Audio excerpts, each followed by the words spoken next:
तो हम अभी शंदूर टॉप पे पहुंचे हैं। ये देखें, वेलकम टू शंदूर का जो बोर्ड है कितना है, कम से कम 6-7 फुट बर्फ होगी।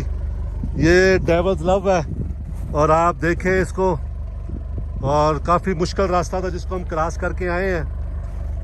और आज 30 मार्च 2020 है और इस वक्त हम शंदूर टॉप पे पहुंचे हैं। आज ये पहली गाड़ी है जो शंदूर टॉप पे पहुंची है। ये आप देखिए, ये चारों तरफ ये देखिए कितनी बर्फ़ है यहाँ पे। इस दफ़ा NHA ने रास्ता मुसलसल खुला रखा है शंदूर टॉप का, लेकिन फिर भी ये स्ट्रॉन्ग गाड़ी के लिए है, 4x4 के लिए है, लिफ्टेड व्हीकल के लिए है।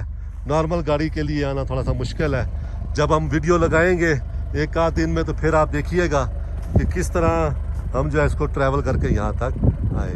तो ये है वेलकम टू शंदूर और ये है डेविल्स लव। शुक्रिया, दुआ में याद रखें।